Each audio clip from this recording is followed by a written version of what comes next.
Ok ទាំងអស់គ្នាឥឡូវយើងមកនិយាយបន្តទាក់ទងទៅនឹង paragraph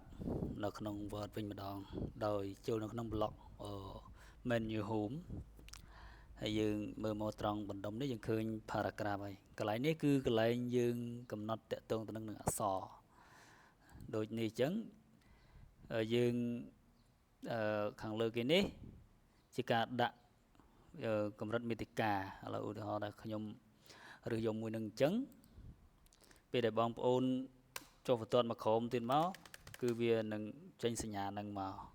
សម្រាប់ឲ្យយើងដាក់ជាមាតិកានៅក្នុងអត្ថបទក៏ដូចជាសៀវភៅអីចឹងហើយកន្លែងនេះពេលយើងដាក់ហើយក៏យើងអាចកែបានដែរយើងអាចកែប្រែនៅពេលក្រោយបានទាំងអស់កន្លែងហ្នឹងណាអាចកែបានហើយកន្លែងនេះតាក់ទងទៅនឹង list level អាហ្នឹងដូចយើងធ្វើសៀវភៅអីមានចំណុចមាន chapter ហើយមាន listen ហើយនៅក្នុង listen ហ្នឹងមានបន្តអីទៀតគឺយើងគេអាចដាក់អញ្ចឹងណាគេអាចដាក់អញ្ចឹង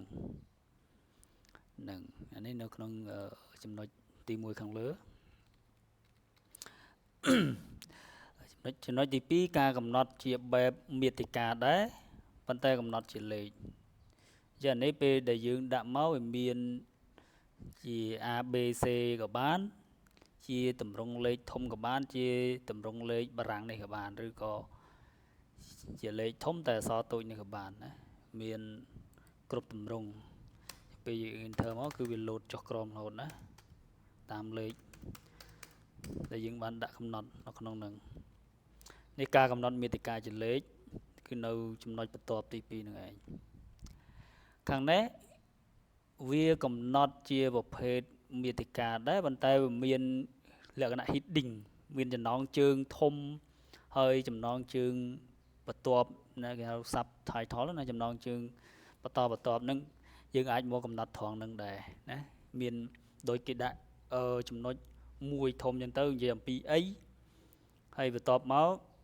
លើអាចចំណុចទូចនៅក្នុងមួយធំហ្នឹងអាចចំណុចទូចនៅក្នុងមួយធំហ្នឹងវាមានចំណុចទូចបន្តទៀតហ្នឹងគឺគេរើសមកកន្លែងcurrent list ហ្នឹងឯងណា current list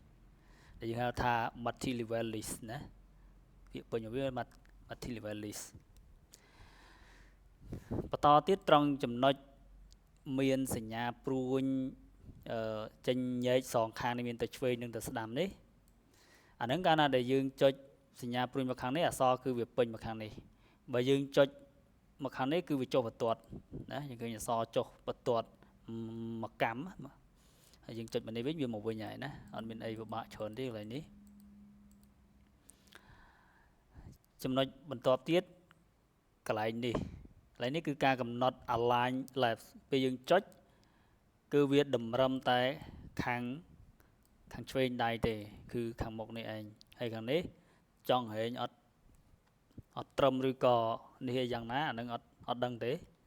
តែបើយើងចុចអានឹងទៅគឺ align left នេះគឺវាតម្រឹមឲ្យត្រង់ទៅខាងនេះទេមួយទៀត center ពេលដែលយើងចុចមកគឺវាកំណត់យកកណ្ដាលយើងចង់សរសេរចុះបន្ទាត់សេអីផ្សេងទៀតហ្នឹងគឺវាចេញមកពីកណ្ដាលហ្នឹងហើយវាគិតពីកណ្ដាលទៅវាតម្រឹមត្រង់កណ្ដាលហ្នឹងឯងអាហ្នឹង center អានេះ align right នេះពេលដែលយើងចុចទៅវាអត់តម្រឹមពីមុខទេវាទៅជាតម្រឹមខាងស្ដាំដៃពីក្រោយនេះវិញអក្សរពេលដែលយើងសរសេរមកហូរហែច្រើនអស់សេចក្តីត្រឹមណាគឺវាអត់តម្រង់ពីខាងឆ្វេងទេគឺវាតម្រង់តែពីខាងស្ដាំទេអញ្ចឹងពេលយើងសេចុះបន្ទាត់មកកម្រិតណាយើងឃើញតម្រៀបត្រង់ស្មើហ្នឹងគឺតែខាងស្ដាំខាងនេះទេអាហ្នឹង align right មួយទៀតjustify នេះគឺតម្រឹមស្មើគ្នាទាំងអស់ពេលយើងចុចលើវាមកលក្ខណៈថាខាងនេះក៏ស្មើខាងស្ដាំក៏ស្មើខាងឆ្វេងក៏ស្មើអានេះបើយើងសេអក្សរទៅអស់ទៀតគឺវាបានស្មើទាំងខាងស្ដាំខាងឆ្វេងអានឹងយើងយក justify អញ្ចឹងបងប្អូននឹងអត់មានអីពិបាកយល់ទេត្រង់ចំណុចអស់ហ្នឹងចំណុចបន្ទាប់នៅត្រង់សញ្ញាព្រួញឡើងលើចុះក្រោមដែលគេហៅថា line and paragraph spacing នឹងគឺការកំណត់កម្រិតអក្សរនេះកម្រិតមកកន្លនមកជួរនេះពីលើចុះក្រោមនេះអញ្ចឹងពេលដែលខ្ញុំចុចបើខ្ញុំ ដាក់លេខរឿងធំអានឹងវាដកអក្សរកម្រិតតាមហ្នឹងបងប្អូនឃើញទេកម្រិតអក្សរតាមហ្នឹងនេះយើងដាក់លេខតូចអានឹងវាទៅជាតូចវិញហើយវាតាមហ្នឹងណាហើយបើយើងចង់មកដូចដើមទេពេលយើងកំណត់ឲ្យអស់ហើយយើងចង់ហៅអត់ចង់បានកម្រិតប៉ុណ្ណឹងទេចង់ដាក់ដូចដើមវិញបងប្អូនយកពាក្យថា remove spacing paragraph នេះមកណាអញ្ចឹងវាមកដូចដើមវិញហើយ remove spacing paragraph ហើយយើងកំណត់យកលើនេះយកលេខតូចមកអញ្ចឹងវាបានទំហំដូចដើមរបស់យើងហើយនៅកន្លែងនេះគឺកំណត់កម្រិតអក្សរចំណុចបន្ទាប់ទៀតគឺចំណុចដែលគេដាក់មានពណ៌សឆ្លេតហើយមានដូចរបៀបសម្រាប់ផាត់ទឹកថ្នាំផាត់អីលាបទឹកថ្នាំអានឹងពាក្យរបស់វាគេថាshading ហ្នឹងពេលដែលយើងដាក់លើវាអានឹងវាដាក់ពណ៌អក្សរ background ណាហើយវាប្រឆ្លាស់គ្នាជាមួយនឹងអក្សររបស់យើងបងប្អូនឃើញទេពេលខ្ញុំដាក់អានេះពណ៌ក្រហមហ្នឹងទៅអក្សរវាទៅជាពណ៌អក្សរវាឆ្លាស់គ្នាដាក់ពណ៌ក្រហមទៅជាពណ៌ខ្មៅវិញដាក់ពណ៌លឿងទៅជាពណ៌ខ្មៅជាងវាមិនអោយអក្សរហើយនឹងពណ៌ហ្នឹងច្រឡូកច្រឡំគ្នាបានទេឃើញទេវាបដូរទាំងពណ៌អក្សរហើយនឹងពណ៌ background អាហ្នឹងនៅត្រង់ចំណុចរូបនេះដែលហៅថា shading នេះចំណុចបន្ទាប់ទៀតអានឹងត្រង់កន្លែង A ហើយ Z នេះ A ហើយ Z ក៏អត់មានអីពិបាកឆ្ងល់ដែរទេកន្លែងនេះបានន័យថាជាការច្រោះយកបើសិនជាយើងយក heading អានឹងវាយកអាចចំណងជាង heading ពីលើនឹងច្រោះមកសុទ្ធតែម្ដងហ្នឹងខាងលើនេះហើយយើងយក field 1 field 2ហ្នឹងមានជាការកំណត់កលៈទៅតាមប្រភេទនៅក្នុងអត្ថបទរបស់យើងអាហ្នឹងគេនិយាយចង់និយាយថាអត្ថបទហ្នឹងវាមានច្រើនមានរាប់រយទំព័រអញ្ចឹងណាបងប្អូនឡើយហ្នឹងកន្លែងនេះជាការច្រោះជាប្រភេទអក្សរជាប្រភេទ number លេខឬក៏ជាប្រភេទ date នៃកាលបរិច្ឆេទនេះ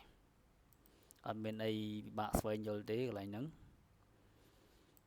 option នេះយើងអាចមើលបន្ថែមទៀតចុចជាយក tab ឬក៏យក comma ឬក៏យក other អីផ្សេងទៀតចំណុច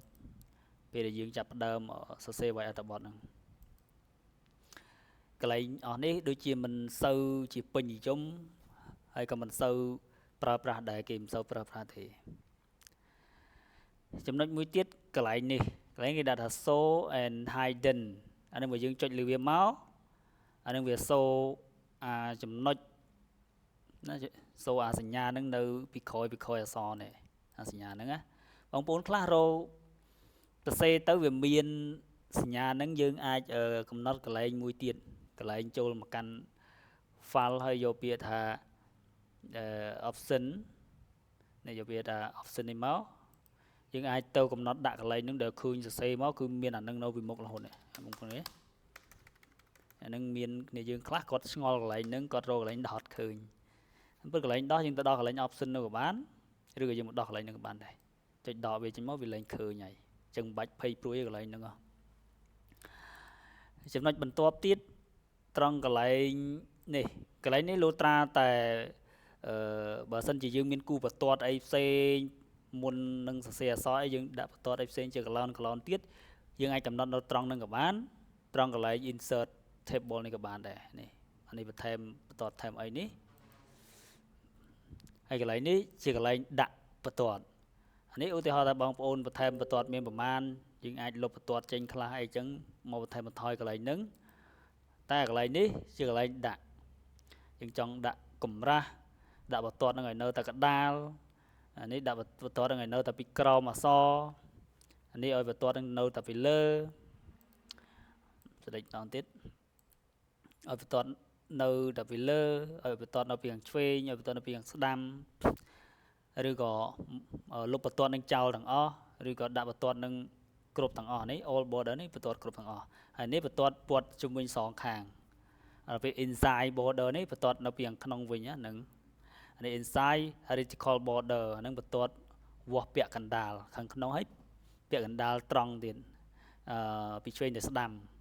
inside vertical border នេះអាហ្នឹងពីលើចុះក្រោមវិញហ្នឹងតាក់ទងទៅនឹងកន្លែងដាក់បន្ទាត់ទេហើយនៅមានច្រើនទៀតណាបងប្អូនអាចចូលកន្លែង horizontal line នេះក៏បាន ចូលត្រនេះដើម្បីគូបន្ទាត់ឲ្យខ្លួនឯងក៏បានហើយអានេះដាក់ view grid line អានឹងក្នុងពេលដែលយើងធ្វើសិភៅមានកន្លាមានអីយើងអាចធ្វើអានឹងបានមិនមែនសូកន្លែងនេះណាបើកន្លែង view ចុចយក grid នេះនឹងវាសូដោយកដាសិភៅមែនប៉ុន្តែអត់ចេញទេតែបើកន្លែងមិញនៅក្នុង home នេះអានឹងយើងកំណត់ទៅយើងដាក់ជាកដាសិភៅគូសចេញមកចេះនេះតកតងទៅនឹងរូបរាងខាងក្រៅដែលយើងមើលឃើញនឹងភ្នែកបើយើងចូលទៅមើលដល់គ្រឿងខាងក្នុងវិញវាអត់ខុសគ្នាប្រហែលទេត្រង់កន្លែង indent and spacing នេះអានឹងបើយើងកំណត់កន្លែងនេះចុចកំណត់មិនអីក៏វាសូបង្ហាញលេខនឹងដូចគ្នាណាខ្ញុំដាក់មិញតែ justify អានេះក៏ load មក justify ដែរហើយ outline level នេះ body text នេះជាលក្ខណៈ level អក្សរកម្រិតអក្សរមាន level 1 level 2 level 3ហ្នឹងទៅហើយកន្លែងនេះspecial នេះបានន័យថាបើបងប្អូនយក first line បានន័យថាឲ្យអក្សរមួយបន្ទាត់ខាងលើហ្នឹងវាចុះបន្ទាត់ខ្ញុំឃើញចុចចាបងប្អូនឃើញទេបានន័យថាវាចុះបន្ទាត់ឲ្យយើង first line ហ្នឹងនេះអានេះគេហៅ line មួយ line ពីរ line ហ្នឹងទៅអញ្ចឹង first line បន្ទាត់ដំបូងអក្សរនៅលើគេនៅបន្ទាត់ទី1ហ្នឹងវានឹងចុះបន្ទាត់បែបហ្នឹងហើយអាហ្នឹងបើយើងយកកន្លែងនេះយកពីថា first line ហើយយើងយក hanging នេះអាហ្នឹងអត់អីទេណាវាមកជាអញ្ចេះវិញណាចុះអាខាងលើមួយហ្នឹងគឺវែងអាខាងក្រោមហ្នឹងគឺចុះទាំងអស់វិញអាហ្នឹង hanging អញ្ចឹងអត់បាច់ចាំតម្រង់តម្រឹមអីទេបងប្អូនយកពីឋានៈទៅឥឡូវនេះបើយើងយកចង់ឲ្យវាដកកម្រិតនឹងប្រវែងបានទៀតយើងអាចកំណត់អក្សរឡើយនេះដកកម្រិតខ្លាំងដកកម្រិតតិចអីអានឹងដកអក្សរឡើយនេះមកបងប្អូនចុចទៅគឺវាដកខ្លាំងវែងខ្លីទៅតាមនឹងអញ្ចឹងនេះជាទូទៅខ្ញុំយកណាន់ព្រោះយើងពេលដែលចុះបន្ទាត់យើងប្រើ tab ធម្មតាទៅបានហើយកន្លែងនេះក៏អត់មានជាបញ្ហាដែរចំណុចទាំងអស់នេះយើងយកជាលក្ខណៈ single ក៏បាន 1.5 line ក៏បាន10 line ក៏បានណាអាហ្នឹងគឺយកអំពីកម្រិតដូចគ្នាណាបងប្អូនហើយយើងយកអានេះកម្រិតប៉ុន្មានកម្រិតអក្សររបស់យើងពីលើចុះក្រោមយើងយក add link ហ្នឹងវាទៅជាចូលបង្រួមចូលក្នុងវិញអញ្ចឹងទៅ extract link ហ្នឹងវាទៅជាមិនទៀតរឹតតែបង្រួមអីចឹងទៅតែបើយើងយក double ឬក៏យក line នេះអាហ្នឹងវាដកមកវិញណាចឹងអានឹងជាទូទៅគេអត់យកអីច្រើនទេគេយក multi ឬក៏ឲ្យវាកំណត់ auto តែម្ដងបងប្អូនទាំងអស់គ្នាណាយើងកំណត់ដាក់លក្ខណៈ single line ទៅគឺវាធម្មតាណាគឺវាធម្មតាទំហំក៏វាមិនពិបាកទទួលយកពេកក៏វាមិនលើសពេកដក clear ហ្នឹងក៏វាមិនពេកហើយបើយើងចង់ដក clear ឲ្យងាយស្រួលយើងមកដកកំណត់ត្រង់នេះខ្លួនឯងមកនេះស្រួលចង់បានដក clear ចុះក្រោមហ្នឹងកម្រិតអក្សរពីលើចុះក្រោមមកជួរហ្នឹងរយៈពេលប្រហែលអីយើងមកធ្វើកន្លែងហ្នឹងមកចំណុចបន្ទាប់ទៀតតកតងទៅនឹង style ខ្ញុំនិយាយឲ្យអស់នៅក្នុង home មិនទាន់អស់ទេក្នុងវីដេអូនេះប៉ុន្តែនិយាយមួយទៀតទៅទៅ style នេះគឺជាតួទៅគេយក normal នឹងឯងបងប្អូនដើម្បីស្រួលយើងកំណត់font កំណត់ទំហំកំណត់អីទៅវាអត់ជាបញ្ហាតែអ្នកខ្លះគាត់ចង់លេងអញ្ចឹងទៅគាត់មានរៀបចំជាសិភៅជាអីដែលមានទំព័រច្រើនមានកដាស់ច្រើនមានអក្សរច្រើនមានច្រើនទំព័ររាប់រយទំព័រអញ្ចឹងទៅអានឹងគេអាចប្រើនេះមាន heading 1 heading 2ដាក់ចំណងជើងអក្សរមានធំមានតូចមានបន្ទាប់អីចឹងណាអានឹងដូចអ្នកធ្វើសិភៅសារណាឬក៏ assignment អីចឹងគេអាចយកកន្លែងនឹងមាន heading 1 heading 2ដាក់ពណ៌អក្សរនឹងប៉ុន្មានហើយពេលយើងចុចទៅវាទៅរហូតណាវាលើករហូតវាឡើងលេខឡើងអាក្បាលខាងលើនឹងទៅរហូតកាលណាដែលយើងរើសទៀតបងប្អូនឃើញហើយលើកទៅដល់ style លេខ8លេខអីបាត់ហើយណាអានេះតកតងទៅនឹង title វិញយើងដាក់ឲ្យចំណងជើងអត្ថបទហើយពេលនេះ subtitle នេះគឺចំណងជើងបន្ទាប់អានេះចំណងជើងធំបងអស់អានេះចំណងជើងបន្តផ្សំណាយើងអាចជ្រើសរើសកន្លែងរបស់គេដែលមានស្រាប់ហើយនៅមានជាច្រើនហោហែទៀតអានេះបើបងប្អូនអត់ចង់យក style ដែលគេមានស្រាប់ទេយើងអាច បង្កើតដោយខ្លួនឯងត្រង់ create style នេះណាបងប្អូនត្រង់ create style អាហ្នឹងខ្ញុំអត់បង្កើតទេបងប្អូនចង់បង្កើតអាចចូលទៅបង្កើតដោយខ្លួនឯងចុះកន្លែង create style ហ្នឹងហើយយើងនឹងកុំឲ្យយូរបន្ទាប់ពីបង្កើត create style ឬក៏រើស style ហើយយើងចង់បាន style នឹងនៅជាប់នៅក្នុងអត្ថបទរបស់យើងចុចយកពី apply នេះមក apply style ផ្លាស់ប្ដូរstyle ថ្មី style យើងកំពុងតែរើសថ្មីហ្នឹងយើង apply ទៅវាបដូរមកអាថ្មីហើយណាអាចចាស់មិនគឺវាបដូរមកអាថ្មីហើយត្រង់កន្លែងនេះ clear formatting នេះកាលណាដែលយើងចុចទៅគឺបានន័យថា style ដែលយើងដាក់តាំងមកហ្នឹងវាទៅជាដូចដើមវិញទាំងអស់អក្សរអីហ្នឹងគឺវាទៅដូចដើមវិញទាំងអស់វា clear អស់ហើយវាសម្អាតអស់ហើយអញ្ចឹងអ្វីដែលយើងដាក់ style ដាក់អីទាំងប៉ុន្មានហ្នឹងនៅកន្លែង style ហ្នឹងវាទៅជាមកដូចដើមវិញទាំងអស់បាទអញ្ចឹងកុំឲ្យវែងវីដេអូនេះបង្ហាញបងប្អូនតែប៉ុណ្្នឹងចុះអានេះនៅក្នុង menu home ហើយចំណុច paragraph ហើយនិង style អញ្ចឹងសូមអរគុណសូមជម្រាបលា